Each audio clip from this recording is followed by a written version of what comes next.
Bien. Pues buenos días y gracias por asistir a esta sesión del conversatorio de derechos humanos de la Red del Tiempo de los Derechos, en la que tratamos de profundizar en los temas en los que trabajan los investigadores y también nos permite conocer a investigadores que pues, no pueden desplazarse en ocasiones a las reuniones que mantenemos de forma anual. Recuerdo que la siguiente la tenemos en el mes de mayo y la organiza la Universidad de Comillas a través del profesor José Luis Rey. El tema de hoy tiene que ver con los derechos de las víctimas. Los derechos de las víctimas a través de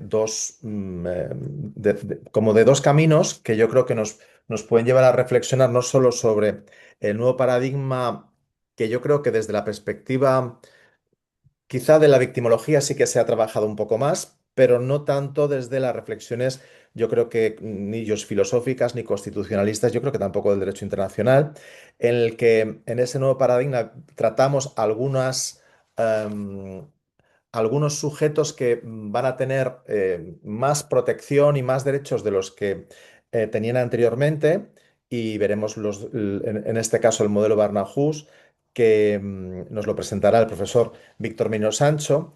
Y en segundo lugar, o la segunda perspectiva, tiene que ver con la manera en la que las víctimas o determinados grupos de víctimas más vulnerables son bueno, atacadas de alguna forma, podríamos decir así, y este enfoque nos lo presentará la profesora Patricia González Prado de la Universidad Autónoma de Barcelona.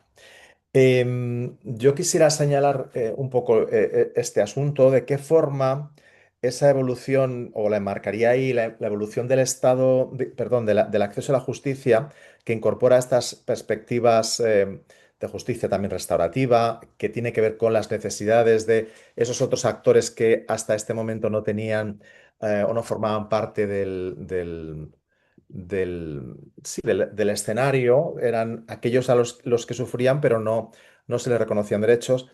¿De qué forma han encajado desde la reforma, sobre todo en el caso europeo, en el caso español desde el año 15, con el Estatuto de la Víctima, cómo han encajado en los procedimientos y en la manera en la que los actores las tienen en cuenta? Y al mismo tiempo eh, hablar de qué derechos tienen las víctimas, por si hay alguna inflación de derechos o no, nos hace ver a esos otros lugares en los que los nuevos populismos, el conservadurismo, hace que, y también los pragmatismos, hacen que haya cierta consideración o desconsideración hacia las víctimas y sus derechos porque, bueno, pues quizá en la terminología esta del populismo darwinista de, bueno, los blandengues no tienen derechos y por lo tanto, pues no deben ser reconocidos, plantea de alguna forma un cierto peligro y más en estos momentos en los que no sabemos si el derecho internacional ha muerto y ha resucitado en otras formas y si existen mecanismos o pueden existir mecanismos en los estados para salvar estos problemas. Bien, como decía, tenemos para profundizar en estos temas y algunos conexos a la profesora lectora Patricia González Prado. Ella es del Grupo de Investigación Antígona de la Universidad Autónoma de Barcelona. Ha sido técnica superior de la Dirección General para la Erradicación de las Violencias Machistas en el Departamento de Igualdad y Feminismos de la Generalitat de Cataluña. Entre las líneas de investigación que ha trabajado y continúa trabajando estaría en general el derecho internacional de los derechos humanos, los derechos sexuales y reproductivos, autonomía sexual de las mujeres, las violencias contra las mujeres machistas, derechos de los niños y las niñas y las violencias institucionales. Ella nos va a hablar, o el título de lo que vamos a hablar en este conversatorio es la violencia del Estado por motivos de género en el marco del ascenso de la extrema derecha, el caso argentino como escenario de análisis. Por el otro lado, tenemos al profesor Víctor Merino Sancho. Él es profesor agregado de Filosofía del Derecho en la Universitat Rovira i Virgili y también es comisionado de Igualdad y Diversidad de la misma universidad. Es miembro del Grupo de Recerca, Territorio, Ciudadanía y Sostenibilidad. Ay, disculpad que estoy admitiendo una persona donde desarrolla líneas de investigación sobre estudios de género, violencias machistas, derechos humanos, derechos LGTBIQ+. También es miembro activo del Grupo de Innovación Docente y la Clínica Jurídica de Derecho Ambiental de la Facultad de Ciencias Jurídicas de la Universidad Rovira i Virgili. Y también decir que él es de Xàtiva y por lo tanto eso quizá añade una categoría y un plus. Bien, él nos va a hablar o el tema del conversatorio sobre el Barnahus como un nuevo derecho de protección de las víctimas y hablará sobre espacios, tiempos y también sobre justicia. Si os parece, vamos a empezar. La primera pregunta para Víctor, que nos explique un poco, y lo va a hacer de forma breve para que sea más dinámica la cuestión, dejando al final una media horita para las preguntas o el debate. ¿Qué objetivos tenía esa investigación que ha hecho sobre el Barnahus y cómo la ha llevado a cabo? Y que nos explique un poco para los que no sabemos qué es esto del Barnahus. Gracias, Bueno, Víctor. muchas gracias, Pepe, muchas gracias. Bueno, encantado de saludaros y de veros. Había algunas hace tiempo que no os veía. Bueno, yo intentaré ser breve y si no, Pepe, ya sabes, me interrumpes. Pero bueno, esto es la presentación de un trabajo, de un work in progress, ¿no? De un artículo que surge de mi participación en un proyecto sobre el impacto del modelo de la Barnahus en los derechos de los niños, niñas y menores, diré menores, víctimas de abuso sexual, ¿no? Es un proyecto que financió la OAC Foundation y que hicimos en colaboración con Promise y Save the Children. Um, Luego entraré un poco con más de detalles. Si sabéis, la Barnahus es la creación de espacios específicos en los que se atiende de forma multidisciplinar y coordinada por parte de diversos servicios, no solo judiciales, sino que siempre hay una fiscalía y un juez, también servicios sociales o de atención a víctimas especializados en agresiones sexuales a menores. Las víctimas, de momento, en el modelo Barnahus, en Cataluña y especialmente en Tarragona, son víctimas de agresiones y abusos sexuales. Entonces, este proyecto lo que hicimos fue evaluar o buscar estándares que nos permitiesen ver si el Barnahus funcionaba, digamos, de alguna forma, ¿no? Y para ello se tuvieron en cuenta pues, diversos elementos, pero que al final, desde mi punto de vista, fueron solo elementos o dimensiones de índole jurídico-procesal, que está bien. Porque claro, esto sí que nos demuestra que el Barnahus es eficaz en tanto que, por ejemplo, se incrementaron las tasas de judicialización, se redujeron la duración de los procedimientos penales, se redujeron el número de exploraciones y de declaraciones de los menores, que es como uno de los objetivos que tiene el Barnahus. Hubo más tasas de sentencia y condena y muchos menos sobreseimientos. Pero, en cambio, lo que nos faltó es, desde mi punto de vista, insisto, lo que nos faltó es ver, bueno, sí, pero estas cuestiones, al final, ¿cómo las percibe, o este espacio, cómo las percibe, cómo lo percibe las víctimas? ¿No? De alguna forma, es posible identificar las necesidades de las víctimas y es posible saber cómo las propias víctimas lo valoran. Y para ello pues pensé en introducir este elemento o esta dimensión que es el espacio, ¿no? Intentar ver cómo el espacio, esa transformación de un edificio totalmente gélido, que es cualquier tribunal de justicia, que si se transforma en un espacio amigable o adaptable, creo que os ha llegado la presentación y allí tenéis fotos de la Barnahus de Tarragona y podéis ver que el cambio es considerable porque es un espacio que nadie diría que es un espacio donde se llevan a cabo exploraciones y fases de un procedimiento judicial. Y lo que vi es que sí que se ha desarrollado el espacio o la categoría espacio, digamos, en un ámbito, o gracias a las teorías feministas, ¿no? Lo que tiene que ver con los espacios público-privados, en la geografía crítica, con David Harvey, por ejemplo, ¿no? Encabezando estos análisis sobre el espacio desde un punto de vista geográfico, y también pero mucho menor, digamos, detalle o con mucha menos, ha habido mucho menos investigación en cuanto al simbolismo de los propios tribunales, ¿no? La espacialidad dentro de los propios tribunales y en los edificios. Y de alguna forma, cómo se vive el espacio, cómo se ha configurado y cómo se vive el espacio. Porque si nos vemos, si nos basamos en esta teoría de la producción social del espacio, no es banal, donde se espera, ¿no? Las salas de espera de los tribunales tienen un efecto en quienes están esperando para iniciar su participación en un proceso.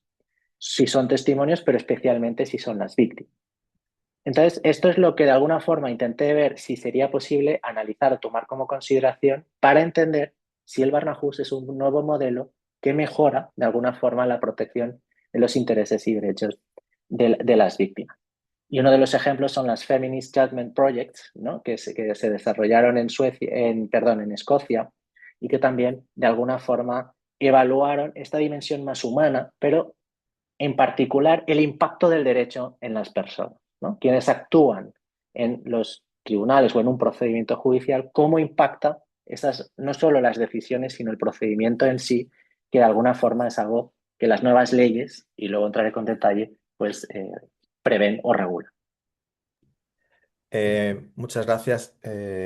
Luego enlazaremos porque me ha venido a la mente la idea de para qué hacemos las cosas los juristas, si es para las personas o para qué, porque a veces se nos olvida y lo vincularé con alguna experiencia de justicia de proximidad. Bien, a Patricia González quisiera preguntarle de alguna forma que nos explicase las víctimas que aparecen en el análisis que hace del caso argentino y la metodología que ha trabajado y también que estirase de alguna forma y nos explicase pues qué nos va a pasar a nosotros, porque bueno, después de Argentina, que es una especie de laboratorio, ahí estamos el resto. Esperemos que no, No sé. que no pase lo que estamos viendo en Argentina y que se puedan rectificar de alguna manera los rumbos a tiempo. Esta presentación está vinculada a un proyecto de cooperación que iniciamos el año pasado entre la Universidad Autónoma de Barcelona y 5 universidades argentinas, investigadoras de 5 universidades en Argentina, y también participan algunas organizaciones no gubernamentales, organizaciones de la sociedad civil que realizan monitoreo en materia de políticas públicas y litigio estratégico en Argentina. Entonces, ¿cuál es el objetivo de esta Voy a investigación? hacer pipí, Darío. Venga, una. Creo que hay alguna voz abierta. Bueno, ahí está. La idea es comprender, encontrar una comprensión jurídico feminista que permita vincular una serie de ataques y de medidas regresivas en materia de derechos humanos, fundamentalmente contra mujeres, personas LGTBIQ+ e infancias, impulsadas por el Poder Ejecutivo en la Argentina desde la asunción de un gobierno de extrema derecha autodenominado libertario. Y analizar si las categorías clásicas que hemos venido entendiendo de violencias institucionales recogen como esta dimensión de agresiones coordinadas, o si necesitamos alguna nueva forma de nombrar. Cuando comenzamos a unir la línea de puntos, ¿no? El trabajo que hemos comenzado a desarrollar tiene que ver con unir la línea de puntos de las políticas públicas, de los cambios legislativos y de los discursos oficiales, de los giros discursivos que hay, porque también en esto ha sido complejo encajar qué peso tienen esos discursos oficiales, ¿no? ¿Qué es lo que dice un Milei antes de ser presidente y qué peso tiene cuando lo que dice Milei ya presidente es el discurso oficial, es el discurso del jefe de Estado, ¿no? Como ejemplos, partiendo de lo que pasó en la cumbre de Davos anterior, cuando vincula a la homosexualidad con la pedofilia, o cuando en la Asamblea de Naciones Unidas del 2024 señala que los derechos sexuales y reproductivos son los culpables de la baja tasa de natalidad en Occidente, y que por lo tanto claramente hay que hacer un retroceso. O sea, lo que plantea es una vuelta atrás en ese camino de reconocimientos de derechos con jerarquía constitucional que ya tiene de alguna manera Argentina. Entonces, una de las preguntas fundamentales es qué implicancias tiene que un gobierno asuma una agenda anti-ideología de género. ¿Qué implicancias tiene en materia de acceso a derechos humanos fundamentales. Entonces, eh, comenzamos el año pasado, realizamos una serie de workshops en Argentina de 2 días con full trabajo presencial. Entendíamos que también era muy importante la presencialidad para comenzar a reconstruir esta línea de puntos que es como que se están atacando o se están resistiendo de manera descoordinada, y una de las hipótesis de este trabajo es que esta dimensión de violencia institucional, por eso hablamos de violencia de Estado por razones de género, como una nueva dimensión de violencias institucionales, está más cerca de datos que ya han aparecido en la historia argentina, de programas político-económicos, sociales, coordinados con un objetivo de ataque a grupos concretos para el establecimiento de ese tipo de programas, que a formas de violencia institucional más clásicas como la revictimización, ¿no? Que estamos estudiando de alguna manera más en el caso español, de qué pasa cuando un juez usa estereotipos de género en sus sentencias judiciales, ¿no? Que nos habla de una forma de victimización secundaria, pero no está hablando de este programa coordinado como política de Estado. Entonces, esto es lo que este trabajo viene a explorar con más profundidad. Muchas gracias. Yo creo que en este enfoque vemos como lo que yo señalaba al principio, que era este nuevo paradigma que por una parte se va avanzando o se quería avanzar, como el ejemplo que nos ha puesto Víctor Merino en el Barnahus, es decir, tratar de aproximar lo que es la justicia a las víctimas, que de todas formas es algo que yo creo que forma parte, debería ser lo esencial o el objetivo esencial. Y al mismo tiempo vemos cómo lo que plantea Patricia es cómo nos vamos alejando no solo de ese modelo, sino que nos convertimos en el anti derechos de las víctimas, y se van señalando, ¿no? como un problema dentro de ese esquema, si queréis, más liberal o conservador. Bien, vamos a avanzar un poco en estos conceptos clave y en este marco, y yo le preguntaría a Víctor ese cambio de orientación que se da en los procedimientos judiciales, si afecta también al rol de las víctimas, y yo diría también al resto de operadores jurídicos, porque los jueces yo creo que ahí están un poco fuera de juego, sobre todo si desconocen estos nuevos esquemas y estas nuevas posibilidades que evitan la revictimización, y un poco conectándolo con lo que yo te señalaba antes de esta idea de por qué hacemos las normas y el procedimiento si no es para impactar en las personas, en crear sistemas, como tú dices, de espacios en los que haya más proximidad de la justicia o de la resolución de problemas que de otra forma, ¿no? ¿Cómo afecta tú, nos señalas este rol de las víctimas? Bueno, claro, en realidad cuando se empieza, ¿no? Todo este cambio de consideración o atención hacia las víctimas a nivel, digamos, normativo, con la decisión marcos de la Unión Europea o después con la directiva y la ley española de 2015, eh, a priori es cuando se empieza a hablar, ¿no? de un cambio, ya no, que los procedimientos ya no se orientan solo a la determinación del daño, que esto es lo que con anterioridad, digamos, prevalecía, ¿no? La idea de, bueno, cuál es el objetivo. Y, y de hecho se empiezan a hablar también o a introducir otros elementos como que para mí es relevante, como la idea de vulnerabilidad, ¿no? Se empieza a hablar de, bueno, hay que atender a las necesidades de las víctimas, y entonces quiénes son las víctimas, y después se introduce otro elemento que es la idea de vulnerabilidad. El legislador no tiene claro, y esto en el informe que surge por parte de la Comisión de la Unión Europea, sobre cuál es el estatuto, cuál es la situación en los diversos países de la Unión, ¿no? Cuando se habla de vulnerabilidad, vemos que la respuesta de unos estados es la vulnerabilidad inherente a determinadas personas, entre ellos los menores. Ahora traigo este tema, ¿no? A colación de la Barnahus, y luego de algunas situaciones como pueden ser pues enfrentarse a situaciones de violencia o a situaciones digamos, de agresiones sexuales, etcétera.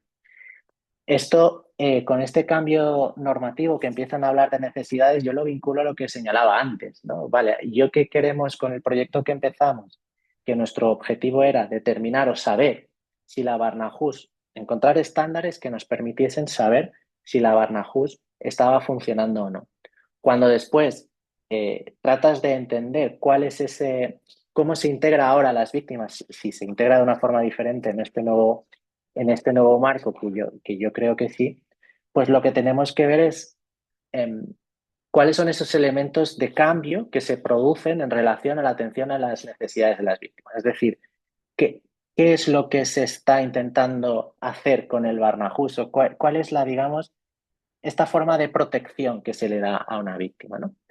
Y yo vuelvo al caso que planteaba. En temas del espacio, cuando empezó el Barnahus, que fue en 2020 la primera experiencia, en 2022 luego entraré con detalle, em, las víctimas antes esperaban en un pasillo que estaba al lado del lavabo de hombres. Los menores estaban esperando con sus padres y con el personal, digamos, con el personal de atención a las víctimas, etcétera. Ellos estaban allí y se enfrentaban. Entonces, claro, la idea es cómo protegemos o qué significa proteger, porque para mí la idea de protección también es algo clave que está como en proceso de construcción, ¿no? Y esto lo vincularía con lo que decía Patricia, ¿no? Uno de los elementos clave que tenemos teniendo todavía aquí es que la protección de los intereses o de los derechos de las víctimas está muy orientada a la no revictimización, ¿no? La no victimización secundaria de cuando la víctima interviene. Entonces, en este sentido, para los menores y para evitar el riesgo de esta victimización secundaria, todo el Barnahus o todo el modelo, toda la dimensión está pensada para que la víctima sea como el centro, ¿no? El centro de atención y el centro de el resto de actuaciones de los servicios de atención a la víctima, de médicos y médicas forenses, de jueces y jueces, etc. Entonces, yo creo que este impacto que puede tener hacia dónde vamos en la protección de las víctimas tiene mucho que ver con respetar estos derechos a partir de escuchar a las propias víctimas. Entonces, esto transforma completamente lo que decía antes de si hasta ahora el objetivo de los procedimientos judiciales en estos casos era resolver o discernir si había un daño o no y cuál era ese daño. Ahora, en estos nuevos procedimientos o en estas nuevas, digamos, estructuras, de lo que se trata es de saber cómo esa persona, esa víctima está viviendo ese proceso. De hecho, el origen de los Barnahus no solo era atender a las víctimas, sino también prepararlas para entrar en el proceso judicial. O sea, tratar de hacer explicar a los menores que habían sido víctimas cuáles eran los pasos que iban a seguir en el Barnahus, con quién se iban a entrevistar y qué le iban a preguntar y qué le iban a hacer. Y esto, de alguna forma, para mí es un cambio, ¿no?, radical en la figura o en la participación de las víctimas que exige un cambio o una transformación de los espacios. Muy bien, gracias. Vamos a seguir profundizando en los conceptos que nos planteaba Patricia y ella diferencia entre violencias institucionales y la violencia de Estado por razón de género. ¿Puedes profundizar y señalarnos esta distinción algo más? Sí, eh, un- y más bien hablo de una dimensión específica de violencia institucional. La violencia institucional es una categoría clásica en derechos humanos que enfoca la sistematicidad y patrones de vulneración de derechos contra grupos específicos.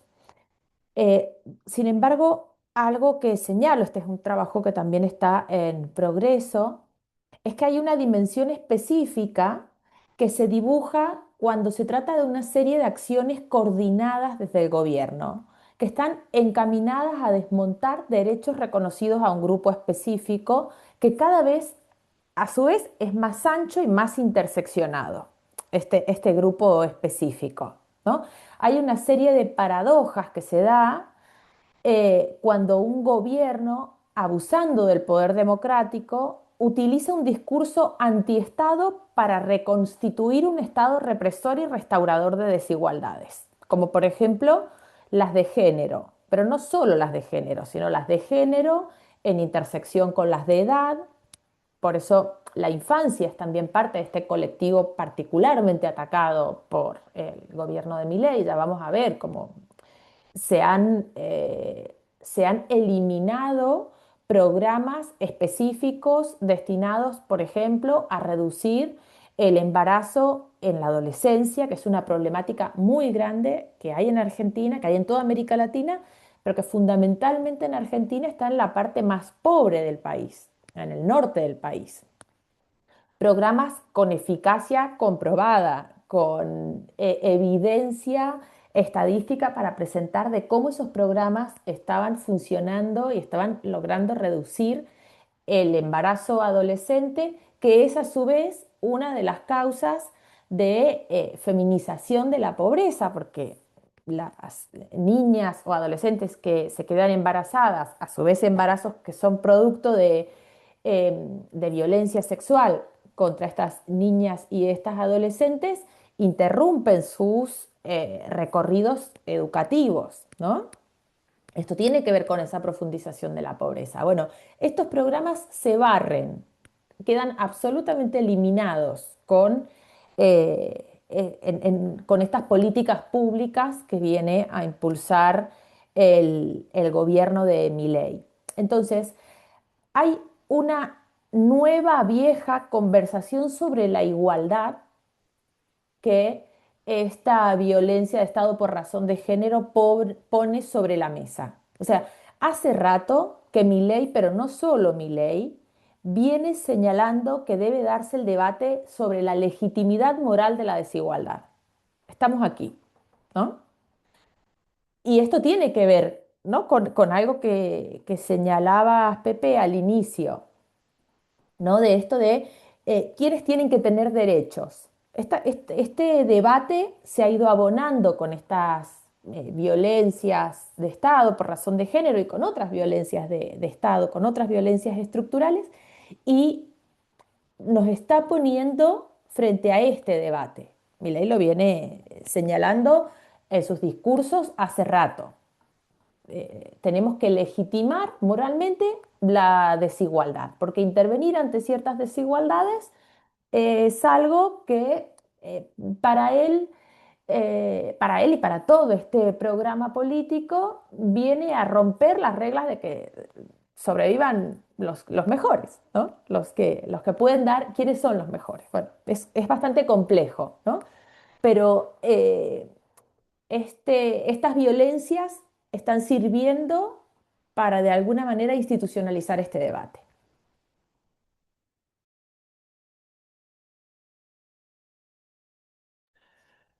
Fijaos que estamos asistiendo a este proceso de, digamos, de eliminación de lo que son los derechos y de su legitimidad, y al mismo tiempo nos encontraríamos en mantillas tratando de ver qué mecanismos digamos las experiencias, porque no se puede hablar de otra forma, de la Barnahus, son experiencias que tratan de reconstruir esos derechos que tienen las víctimas, evitando, por ejemplo, la victimización secundaria, tratando de que, pues lo que parece lógico, que cuando a uno la atienden en unas condiciones adecuadas, no solo de espacio, sino también de respeto, porque estamos hablando no solo de ciudadanos, sino de ciudadanos que han sufrido un delito. En este momento vamos a profundizar en el apartado de los casos prácticos.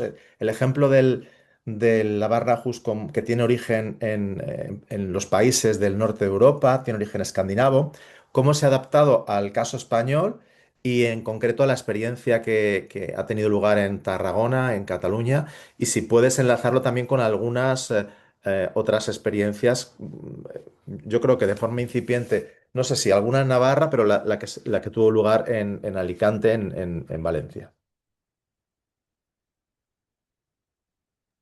Ahora, em, sí, como decías, la Barnahus, bueno, que significa caza de los niños, supongo que lo sabéis. Barnahus es una experiencia que nace en Escandinavia, pero también hay un modelo similar en Estados Unidos, los Children Advocacy Centers, que también se han desarrollado allí, que bueno, tienen es una respuesta similar, pero de algún modo un poco diferente, ¿no? Y es interesante decir que nace en Escandinavia porque donde, o sea, la discusión que, digamos, el hecho de que lo hayan tenido antes, les ha permitido tener como ciertos debates que nosotros empezamos ahora a plantearnos, ¿no? Y es esta tensión entre los servicios, digamos, más sociales, entre lo social y lo jurídico, ¿no? Entonces, este nacimiento surge sobre todo para potenciar el tema de la prueba preconstituida, ¿no? Que sería una de las cuestiones también básicas que permite la Barnahus, ¿no? Bueno, yo conozco el caso de Tarragona. Tarragona, digamos, es la primera experiencia Barnahus en Cataluña y luego en Cataluña se expande esta experiencia. Surge, digamos, con un programa mixto entre el Departamento de Justicia y Benestar y es cuando está la de Gaia, que, bueno, debido a unos problemas que ha tenido hace escasamente, pues también han impactado en el modelo Barnahus, ¿eh? Entonces, sí que sé que, bueno, existió la unidad de valoración forense integral en Alicante, ¿no? Que es como este intento también de concreción de este espacio de atención específica. Hubo un servicio de exploración e intervención psicológica que también tuvo, aunque no tenía tantos profesionales en Vizcaya, y luego este juzgado especializado en Las Palmas que creo que sí que continúa, el juzgado especial creo que sí que continúa. Pero bueno, lo que hemos vivido en Cataluña y en Tarragona es esta consolidación hasta ahora, porque también tengo que decir que el modelo Barnahus ahora está un poco en cuestionamiento por aspectos puramente de recursos personales y materiales, pero lo que hemos visto es que se ha, como digamos, tratado de aplicar este modelo escandinavo a un sistema en el que todavía tiene mucho peso lo jurídico, ¿no? Es decir, en el Estado español, digamos, quien marca los tiempos, ya no el espacio, pero quien marca los tiempos es el procedimiento judicial y tal vez deba ser así. Lo que plantea el modelo Barnahus, o al menos el éxito que ha tenido en Tarragona, ha sido esta adaptación de estos estándares internacionales que también han servido un poco como tratar de entender o tratar de identificar en qué es buena la Barnahus, ¿no? En qué aspectos es un modelo bueno o adecuado o idóneo para proteger los derechos de las víctimas, ¿no? Entonces hay una estrategia para el abordaje de la violencia sexual contra la infancia y la adolescencia en Cataluña, que es el ejemplo o que surge, digamos, a partir de la consolidación del modelo Barnahus. Hay algunos aspectos que son muy relevantes. Para mí es muy relevante, creo, que ahora lo asuma el Departamento de Derechos Socials, el modelo Barnahus, porque lo que consolida de alguna forma es que todos los profesionales especializados en atención a las víctimas están como coordinados bajo el paraguas de la atención al menor, ¿no? Es decir, es el menor el que tenemos, el que, digamos, cobra este protagonismo que mencionábamos antes, y a partir de aquí se aplica el estándar o uno de los estándares que tiene el modelo Barnahus. Hablo de modelos o de estándares del modelo Barnahus que no sé si conocéis, pero son estándares internacionales que crearon Save the Children y Promise. Save the Children y Promise crearon una especie de 5 estándares que sirven para evaluar cómo están siendo las evoluciones fuera de Escandinavia. Hay también modelos Barnahus o experiencias Barnahus en Reino Unido que también son muy interesantes por este sistema del probation, etcétera, ¿no? Que también saca un poco de los tribunales, en este caso, a los agresores. Pero bueno, si volvemos al Barnahus, el tema de la protección y la recuperación está marcado por esta colaboración institucional, que en nuestro caso mantiene esta tensión entre lo jurídico y lo social, aunque como decía, todavía persiste digamos que los plazos siguen siendo los plazos que impone justicia, pero en cuanto se refiere a, al siguiente estándar, que es el cuarto, y aquí sí que hablo de la experiencia Barnahus en Tarragona, una cosa que ha sido muy positiva es que la adaptación, y esto vuelvo a las fotos, que si han visto la presentación tendrán en mente, ¿no? El edificio Barnahus está fuera de Tarragona. Bueno, Tarragona también tiene una idiosincrasia un poco extraña, no sé si han estado, pero es una ciudad muy dispersa, ¿no? Pues Barnahus está fuera. Las personas que están trabajando para Barnahus están en el edificio Barnahus. Quienes no están en el edificio Barnahus son los jueces y las juezas, y en su caso fiscalía. O sea, que no están en el edificio Barnahus. Pero el sistema Barnahus se ha configurado de tal forma que lo que se pretende es garantizar una comunicación directa y a tiempo real con los órganos jurisdiccionales. Entonces, la sala Barnahus, digamos, el edificio, perdón, se compone de diferentes salas en las cuales están las salas pensadas, también con modelos, y esto nos lo dijeron adrede, IKEA es quien diseña digamos, todo lo que son los espacios. Los crearon en Suecia y los han integrado aquí. Y en cada uno de ellos está orientado, las salas están orientadas a una función determinada, ¿no? Donde se hay el examen médico forense, es una sala donde está, bueno, adaptada a ello. Donde se hacen las exploraciones psicológicas o las entrevistas psicológicas tiene un sistema de videocámara completo que permite escuchar de alguna forma si es necesario. Y es muy curioso porque tiene la sala de deliberaciones, que es un comedor con una mesa y donde sí que se reúnen los expertos o los profesionales con jueces y juezas para tomar la decisión oportuna que corresponda en la fase procesal que corresponda. Pero lo que llama la atención y lo que yo creo que es muy interesante y les recomiendo que vean es sobre todo la sala de espera, el acceso a Barnahus. Es una sala para jugar, para que el niño y la niña entren. ¿Y dónde está la Barnahus? Y con esto acabo. Está en un lugar accesible con transporte público, aunque está fuera de Tarragona. Es un lugar accesible en el que se puede aparcar sin problemas. Es un lugar plenamente accesible en temas de discapacidad.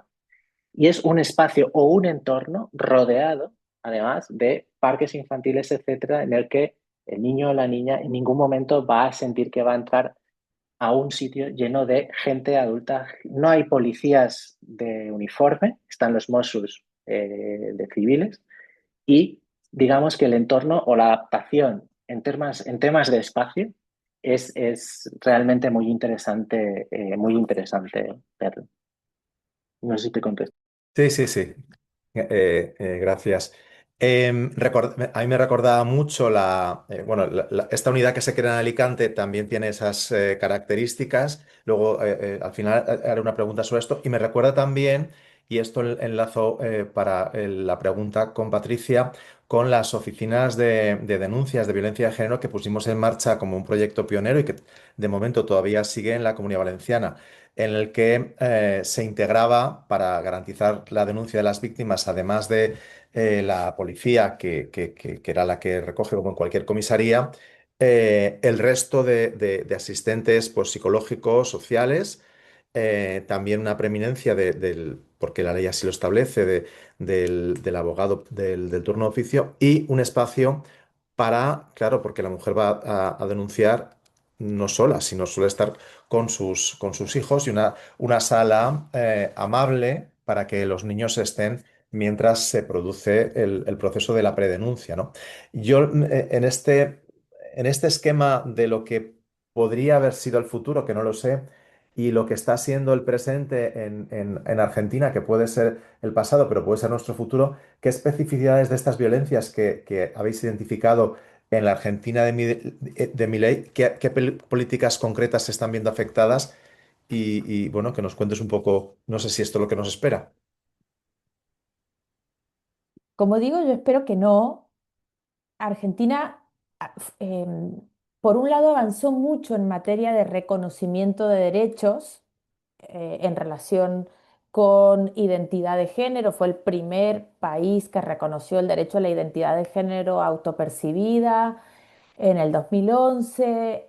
Tuvo una ley de protección integral a la infancia desde el año 2009, una ley de protección también integral a las mujeres en este sentido, matrimonio igualitario, o sea, avanzó enormemente en un momento de expansión de derechos y sí ha habido un problema de consolidación de este tipo de derechos, si bien vemos que hay una apropiación social porque de estos derechos que sí caló en la ciudadanía, porque la respuesta social después de Davos y de esta vinculación que hizo Milei, homosexualidad, pedofilia, fue una marcha de más de medio millón de personas solo en Buenos Aires, saliendo a decir, esto es una línea roja". Pero entre estas especificidades de las violencias, una cuestión que aparece es que son violencias que están lideradas por la máxima autoridad del Estado. Y esto tiene un impacto específico muy grande, ¿no? De la misma manera que decíamos, la gente salió a la calle para decirle al presidente de la nación, por aquí no, se ha disparado los crímenes de odio contra personas LGTBI en un porcentaje muy alarmante en Argentina. Según el Observatorio de Derechos LGTBIQ+, el último informe que presentaron, en el año 2025 la violencia contra personas LGTBI creció en un 70%. Se denunciaron 102 crímenes de odio motivados por orientación sexual, identidad o expresión de género, frente a 60 casos en el año 2024. Pero de estos 102 crímenes de odio, 17 fueron muertes violentas y la mayoría contra mujeres trans, seguidas por muertes contra varones gay cis y en último lugar agresiones contra lesbianas y personas no binarias. Pero otro dato que impacta mucho en el impacto que tiene que las violencias sean lideradas por la máxima autoridad del Estado, otro dato que es muy interesante es que el 60% de los casos fueron agresiones en las que el Estado aparece como responsable directo en un número muy elevado por las fuerzas de seguridad. O sea, que ya no se trata solo del impacto que tiene en la legitimación de la violencia de particulares, sino también de cómo esto comienza a impregnar el accionar institucional. Son violencias que revelan las inconsistencias de los proyectos neoliberales en materia de libertad y autonomía, ¿no? O sea, por un lado tenemos un discurso libertario, pero luego en materia de políticas públicas lo que tenemos es la condena de decisiones que tienen que ver tanto con la autonomía de las mujeres como todas las que tienen que ver con derechos sexuales y reproductivos. Este gobierno pasó a desfinanciar de 100 a 0 la interrupción voluntaria del embarazo y la interrupción legal del embarazo en la Argentina. O sea, de entregarse el último registro en 2023 con los restos que quedaban, más de 106.000 medicamentos, mifepristona y misoprostol para interrumpir embarazos, en el 2024 pasó a entregarse 0. ¿Mm? Y esto que podríamos confundir con la pregunta es, ¿esto lo podemos confundir con un ajuste estructural, con un discurso de achicamiento del Estado? Y ahí es cuando encontramos estas inconsistencias, porque es el discurso oficial el que expone la justificación de estas políticas públicas. ¿Mm? O sea, Milei ha dicho claramente que considera el aborto, la interrupción voluntaria del embarazo, que es un derecho todavía en Argentina, que él lo considera un homicidio calificado por el vínculo y que por lo tanto esto no se financia. Entonces, el nivel de retrocesos dificulta mucho la respuesta, incluso organizada o a nivel, la respuesta jurídica. Ya he comentado también lo que pasó con el plan ENIA, que afecta especialmente a niños, niñas y adolescentes, que era el de prevención de embarazos no intencionales. Pero hay también, como en estas especificidades, una propuesta de reprivatizar la violencia de género, ¿no? Por eso señalamos esta restauración de las ficciones liberales y de las exclusiones que las han sostenido. A esto me refiero con validar desigualdades. Otra especificidad es que reconstruyen la idea de enemigos interiores, que esto ya fue una cuestión que se vio muy claramente en la última dictadura en Argentina. Aquí reaparece y las feministas y los feminismos están en el centro de mira. ¿Mm? El presidente ha dicho claramente y públicamente, zurdas tiemblen, a donde vayan las iremos a buscar. O sea, algo que constituye una amenaza a un grupo social por sus ideas. Eh, Quizás una de las razones que exploramos es que tengan que ver que los feminismos han constituido esta teoría crítica que también puede explicar los malestares sociales contemporáneos con una complejidad eh, radicalmente más grande a esta explicación del malestar social contemporáneo que está haciendo la extrema derecha. Otra de las especificidades es que estamos ante una violencia que usa herramientas autoritarias, pero se pretende no institución, o sea, con un claro discurso anti-Estado. Es una violencia que tiene mucho peso en su dimensión de violencia política o contra la esfera pública de las mujeres. Hay un especial ataque a mujeres periodistas, a mujeres parlamentarias, a mujeres artistas. ¿M?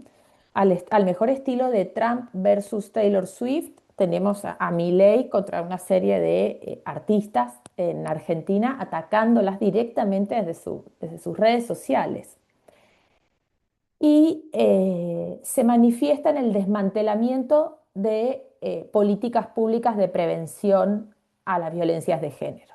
¿Mm? Argentina es un país que en el año 2025 tuvo 271 feminicidios y el presidente señalando en Davos que el feminicidio es un privilegio de las mujeres.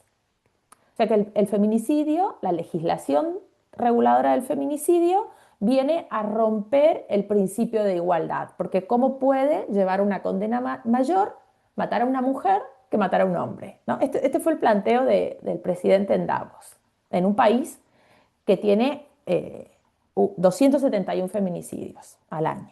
¿Mm? Entonces, estas son algunas de las especificidades que esta violencia de Estado, esta violencia organizada desde la política pública tiene. Muchas gracias. Ahí vemos que y enlazo con la parte final de las preguntas antes del debate, que el derecho no lo soluciona todo, que aquí estamos hablando de políticas públicas, de medidas, de prevención para garantizar derechos y cuando este discurso más las políticas decaen, los derechos pues más que tiemblan, ¿no? Y hablando de derechos y yéndonos un poco a la parte si queréis más conceptual, Víctor Merino planteaba en el título de su ponencia de un nuevo derecho.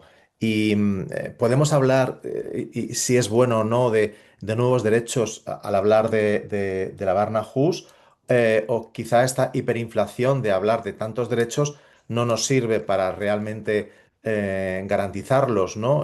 Quiero decir que la amenaza también en ocasiones viene desde dentro al seguir hablando de derechos de algo que realmente no lo son, o sí que crees tú que pueden considerarse como derechos.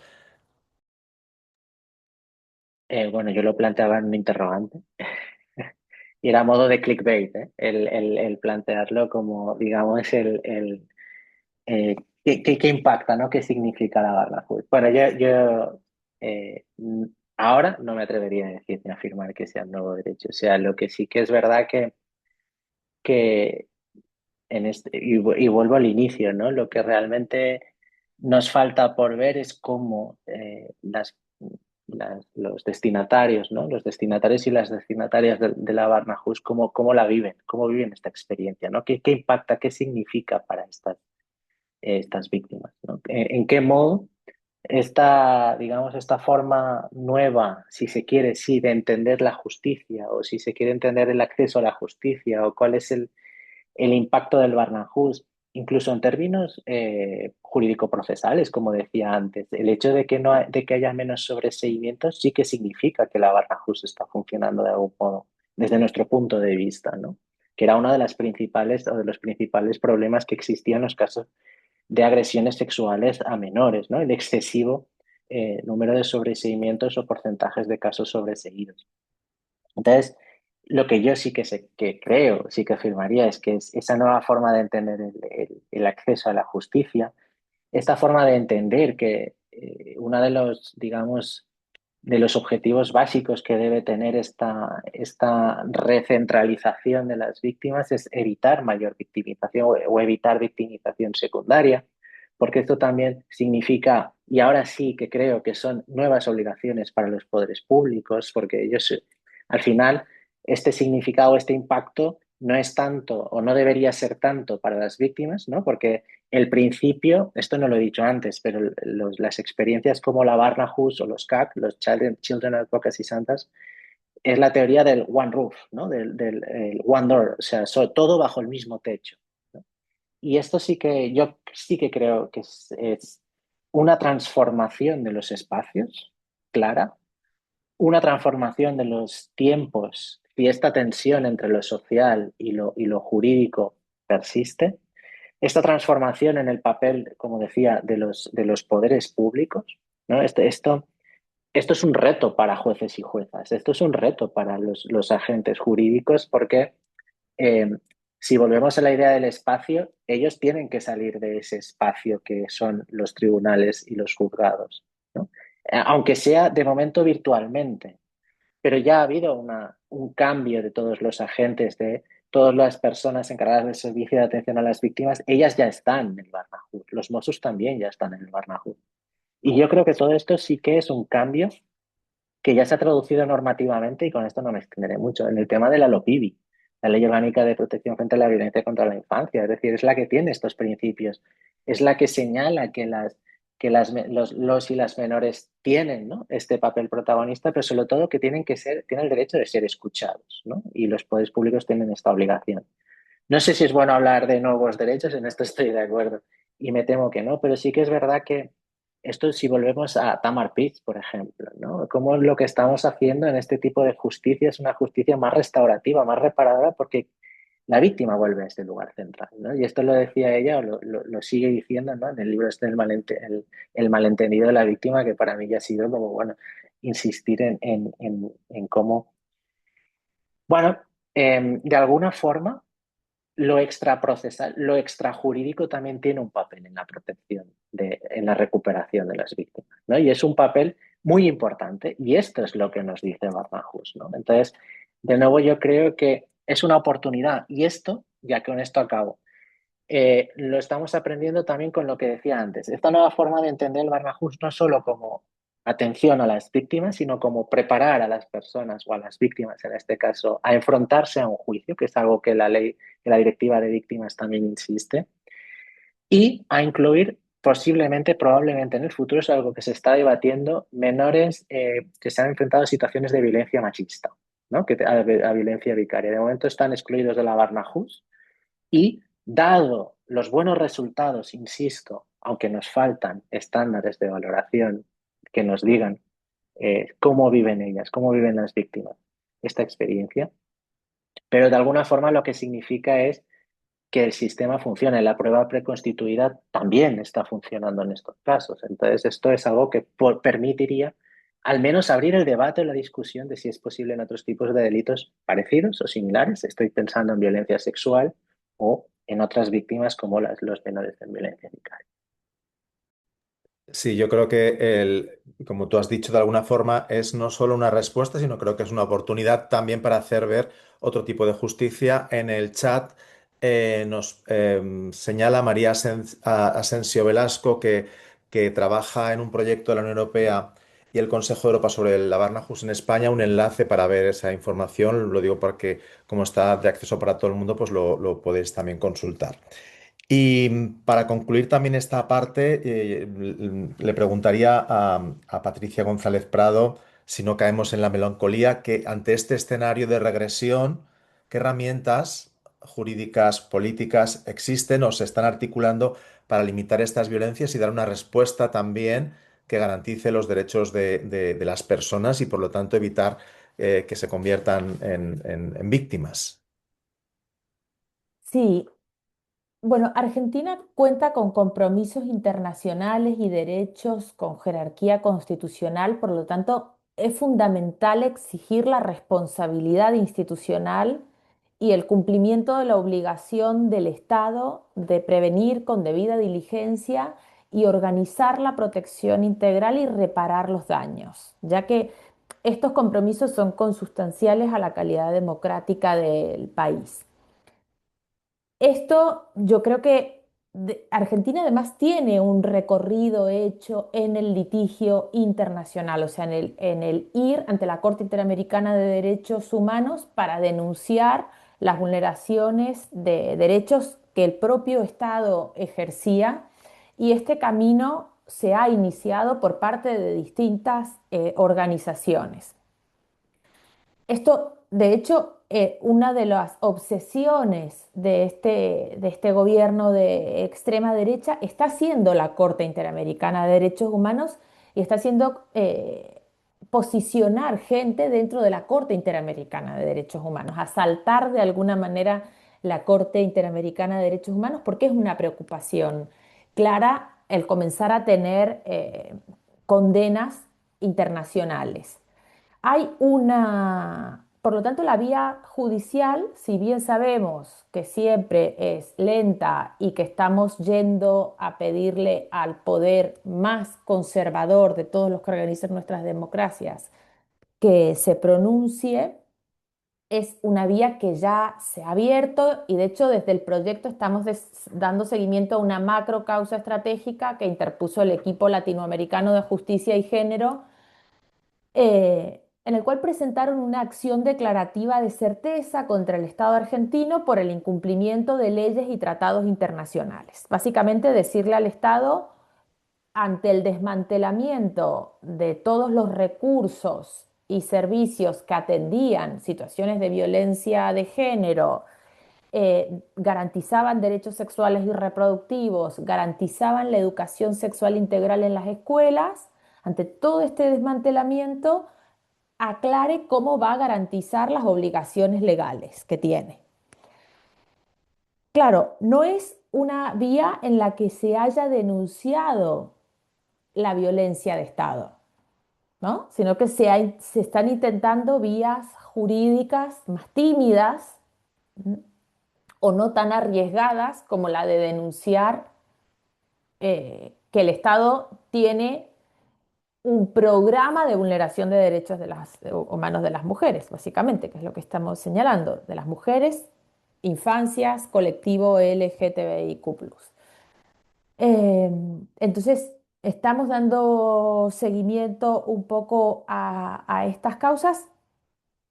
Entendemos que es una vía interesante, pero hay evidentemente mucho más que hacer porque sin una movilización social estas causas también quedarán un poco en la nada.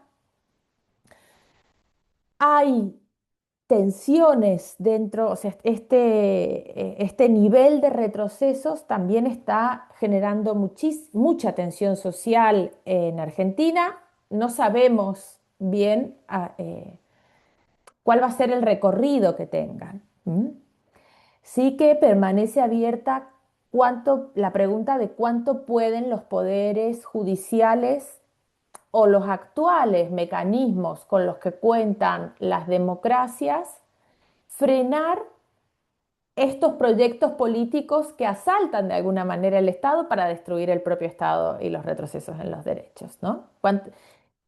Lo que estamos viendo es que los mecanismos con los que contábamos no son suficientes. Entonces, creo que estamos en medio de ese debate. Muy bien. Yo quería dar las gracias a los dos, a Patricia González Prado y a Víctor Merino Sancho, por, bueno, contarnos y difundir lo que estáis investigando, vuestro trabajo, y también abrir los ojos a los que no somos especialistas en algunos temas en esta nueva perspectiva también de ver el momento en el que se encuentran los derechos yo diría en estos momentos de incertidumbre, ¿no? Ahora tenemos un tiempo, unos minutos en los que los asistentes, bueno, pues podéis plantear todas las sugerencias que han aparecido al plantearse los dos temas conexos a través de los derechos de las víctimas y de las amenazas a los derechos de las víctimas. Lo podemos hacer, creo que se puede levantar la mano y si no, pues un poco a la brava. No sé, no veo yo ahí, sí. Pues Mari Carmen Barranco levanta la mano, pues tú tienes la palabra. Ya sabes que soy la de la manita levantada, vaya día yo. Vale, en realidad no tiene que ver con las víctimas. Mi pregunta, bueno, enhorabuena por las dos intervenciones, por los temas tan interesantes en los que estáis trabajando y muchas gracias por las presentaciones tan útiles que nos habéis enviado. Pero decía, mi pregunta no tiene tanto que ver con la víctima, con las víctimas como con menores en conflicto con la ley o menores infractores, Víctor, y si está previsto algún tipo de espacio también más amigable cuando no se trata de la víctima, sino del presunto o la presunta persona infractora cuando esta es menor, porque es a partir de los 14, ¿no? Son muy Mm, pequeñas, muy pequeños todavía. mm. Gracias. Víctor, si vols. Sí, perdón, es que estaba intentando. No, no, o sea, en el sistema Barnahus no es, digamos, de atención exclusiva a las víctimas. No hay ningún tipo de adaptación en este sentido al agresor, ni a los agresores, ni a las características de los agresores. Es más, después, también cuando en el estudio inicial que os decía, que supongo que cuando eh, en breve se publicará, porque tiene un tiempo, pero esto se está editando y maquetando, etcétera. Nos dimos cuenta también de que se ha incrementado el número de agresores menores de edad, pero ya digo, el sistema Barnahus no está pensado para ello. Y esto es una de las cosas que sí que me consta que el Centro de Estudios de Formación Especializada y el CEFE que dirigía Encarna Modelón, pues hay algunos se están planteando sobre las posibles, bueno, algunos programas específicos, pero la Barnahus no prevé nada. Absolutamente. Es dirigido exclusivamente a las víctimas. Incluso cuando hay, digamos, el agresor interviene tal, esto ya al menor no entra, ni siquiera, puesto que se promueve la prueba preconstituida, etcétera, ¿no? Pues, no. Sí. Gracias. Ujú. Sí, yo creo que al existir un sistema especial de justicia de menores em, y no de las víctimas, pero claro, ese camino todavía no se ha recorrido. Quiero decir, todavía, es decir, de hecho, yo insisto, la Barnahus es algo más que experimental, es una cosa anecdótica en el Estado español, como toda voy a decirlo también así, como toda la asistencia a cualquier víctima de cualquier delito. El sistema que hicimos en la Comunidad Valenciana es una excepción comparado con cualquiera de las comunidades autónomas o la competencia que tenía el Estado. No existe esa preocupación por las víctimas por parte de las administraciones competentes. Y ese es el primer problema. Es decir, podemos tener una ley fantástica de hace más de 10 años y aquí estamos, ¿no? Disculpad la transgresión. ¿Alguna cuestión más que se quiera plantear? Sí, Luis, adelante. Sí, muchas gracias. La verdad que enhorabuena a ambos, porque han sido muy interesantes las ponencias, porque a veces profundizamos en temas clásicos, pero hoy además eran temas candentes y novedosos. Yo quería, además de dar la enhorabuena, tenía como dos preguntas, una para cada cual, ¿no? Para cada uno. Patricia, en realidad ya habías casi prácticamente respondido lo que quería preguntar con tu última intervención sobre el litigio estratégico y cómo estáis movilizando los estándares internacionales en el sistema interamericano. Quería preguntarte si puedes dar algún dato más. El litigio estratégico lo estáis planteando más, por la vía de consultiva, que estáis preparando alguna acción colectiva, o sea, alguna consulta para que la Corte Interamericana se pronuncie con un carácter más general, o estáis también asesorando o acompañando a casos concretos de violencia institucional que por lo que has expuesto y va de más a más, porque cuando ya no solamente el Estado se inhibe, no tiene inactividad o omisión, sino que, como bien exponías, ya son las fuerzas del orden, las fuerzas policiales, quienes intervienen. Esto me hace pensar que lo conocerás mejor que yo, pero es para ver si estáis activando algún caso individual ante la comisión que pueda llegar a la Corte, la idea de responsabilidad agravada o violación agravada, ¿no? Que me sugería tu exposición, porque se dan las dos condiciones de la jurisprudencia, vulnerabilidad y además violación no por omisión, sino acción directamente institucional. Entonces, esta era la pregunta que tenía para ti. Y para Víctor la hago ya las dos y así, de alguna forma, está en relación con el mensaje que ha puesto también María Asensio y que comentaba Pepe sobre el proyecto Unión Europea-Consejo Europa. Quería plantearte, en Tarragona, es que yo conocí lo de Barnahus, no como experto, sino mirando la página web del Consejo Europa para ver la Carta Social, como estrategia del Comité de Ministros también del Consejo Europa, que acoge de alguna forma o apadrina esta iniciativa, la Barnahus, con la estrategia 2020-2027 del Consejo Europa sobre infancia y adolescencia. Entonces, quería preguntarte si estáis teniendo algún seguimiento que pueda ayudar o coadyuvar a optimizar vuestra experiencia por observadores internacionales, ¿no? En ese sentido. Tenéis el apoyo además del Consejo Europa, por ejemplo, al margen de las iniciativas internas, que yo entiendo esto que es una forma de cumplir con las obligaciones positivas, en esta materia. Y esta era mi pregunta. Gracias a los dos. Sí, Patricia. Muchas gracias, Luis, por la pregunta. De hecho, desde el proyecto, lo que comenzamos a hacer, ¿no? En espacios de diálogo entre investigadoras de diferentes universidades e integrantes de ONGs que están haciendo litigio estratégico, ha sido poner la violencia de Estado sobre la mesa, porque la vía que veíamos que se está siguiendo es la de litigar de manera individual las vulneraciones y no poner sobre la mesa la gran foto, ¿no? Entonces decíamos, claro, por un lado hay una macro causa impulsada pues, por un equipo, quizás el que más experiencia tiene en litigio estratégico, es impulsada por constitucionalistas sobre una acción declarativa de certeza que espera llegar a la Interamericana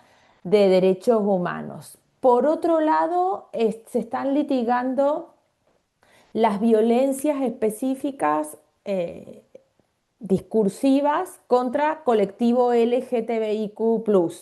Por otro lado, la regresividad en materia de infancia, ¿no?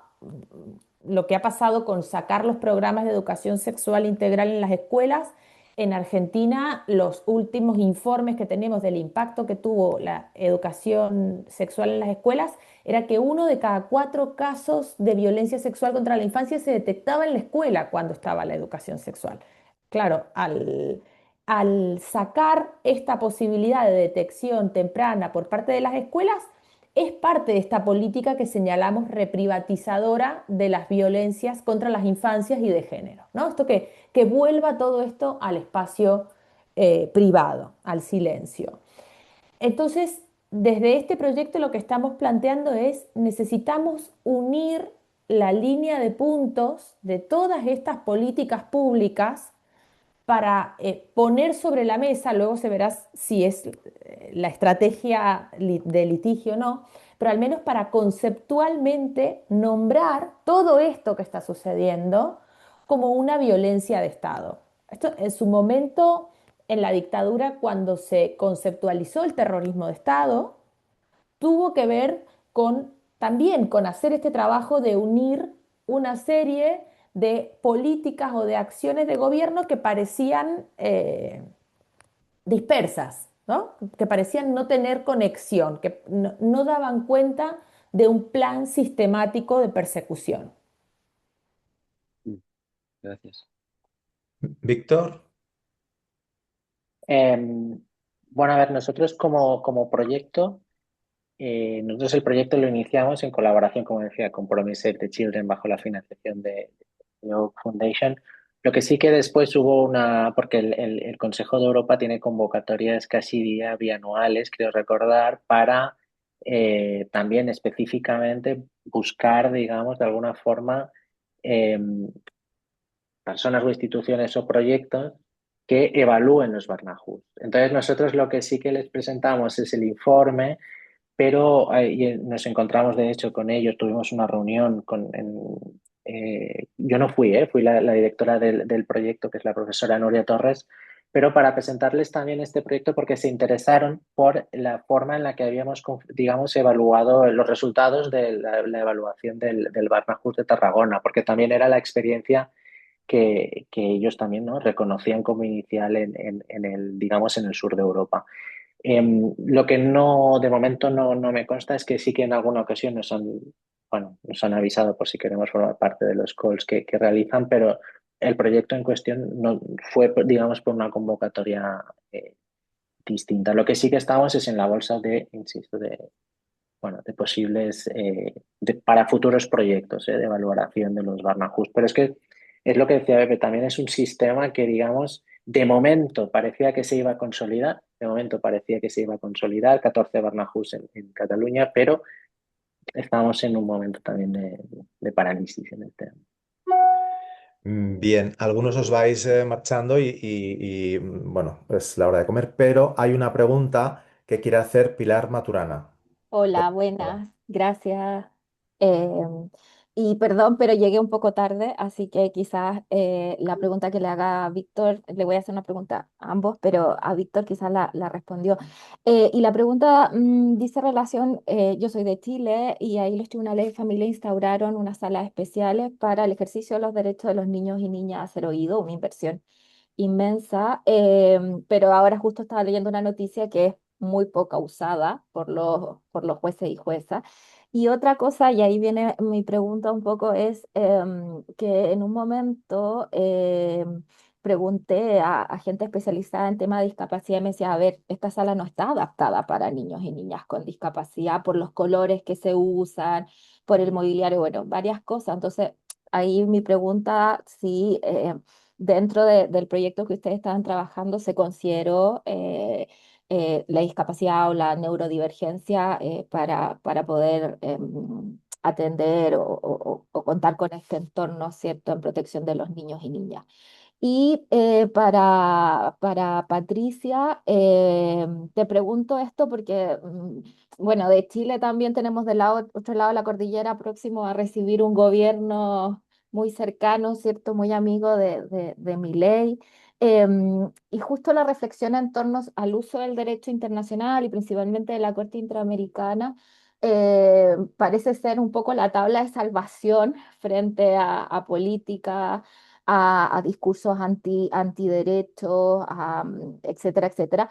Pero también, como tú comentabas, parece que esto se puede finalmente coaptar precisamente por estos gobiernos. Entonces, mi pregunta es, ¿qué camino nos queda al final? ¿La movilización social? Buscar que no sean coaptados cuando quienes gobiernan son precisamente quienes tienen el poder de las propuestas o de hacer lobby para que lleguen ciertas personas que representan finalmente esas lógicas de poder en la corte o en la comisión. Y gracias por la presentación, muy interesante. Muchas gracias. Sí, Eh, adelante. vale, yo rápidamente. Muchas gracias, Pilar. Nosotros en el informe no lo tuvimos en cuenta porque en teoría los Barnahus son accesibles, es decir, esto sí que ya el propio diseño no solo del edificio, sino de los interiores puede atender a estas necesidades específicas, sobre todo porque las salas son muy simples. Ahora estaba buscando la web que colgaré aquí, que es la web digamos, oficial de la Generalitat de Cataluña, del Departamento de Redes Sociales, para que puedan ver también las fotos, aunque ya las tienen, pero también para que vean, digamos, de alguna forma algunos datos oficiales, etcétera. Pero es accesible en este sentido de prever la discapacidad de las posibles víctimas que puedan acceder. Patricia. Sí, gracias Pilar por la pregunta. Yo no sé si tengo la respuesta, tengo más bien algunas reflexiones que tienen que ver con los aprendizajes sociales que hemos ido haciendo. Entonces, algo que estos aprendizajes sociales nos dejaron en Argentina después de la última dictadura cívico-eclesiástico-militar fue que las estrategias necesitaron ser múltiples, que las estrategias jurídicas de juzgamiento a todos los que participaron en la dictadura no hubiera sido posible sin una academia muy activa en conceptualizar, en sistematizar, en monitorear estas políticas públicas y las vulneraciones de derechos humanos, pero también sin que los movimientos sociales hubieran mantenido esta necesidad de memoria, verdad y justicia abierta. Entonces, bueno, apelando un poco a estos aprendizajes sociales, entendemos que la academia tiene una clara respuesta que dar mirando y pudiendo ponerle palabras a esto que está pasando, que es diferente a muchas otras cosas que pasaron, y poder esto, yo creo que uno de los objetivos fundamentales es poder ver la big picture, ¿no? O sea, como incluir todos estos retrocesos y ver qué es cuál es el hilo conductor que hay entre ellos. Las estrategias judiciales ante la Corte Interamericana de Derechos Humanos siempre han sido un recurso recurrente dentro de América Latina. Se han desarrollado y se han incorporado estos estándares de manera muy importante eh, a la legislación, pero es claro que eso no es suficiente, ¿no? Nosotras seguimos desde este espacio interuniversitario intentando reflexionar y monitorizar las políticas públicas, y hay un foco muy especial que tenemos abierto sobre los ataques que se están dirigiendo contra las universidades, que eso daría para otro conversatorio, contra las universidades y contra los estudios feministas de género que hay en las universidades en particular, ¿no? Pero bueno, esto ya nos daría para otro conversatorio. Bien, muchas gracias. Bueno, gracias a vosotros por habernos compartido y ser tan generosos explicándonos lo que estáis trabajando. Vamos a parar aquí, si os parece. Nos podemos encontrar el próximo mes, yo creo que cae el día 26, jueves, con el siguiente conversatorio. Y esta sesión la encontraremos grabada en la página del Tiempo de los Derechos de YouTube. Gracias a todos por participar y por asistir. Y bueno, nos vemos pronto. Un abrazo. Muchas gracias, muy Muchas gracias, interesante. moltes gràcies. Muchas gracias, enhorabuena. Gracias. Adiós, gracias.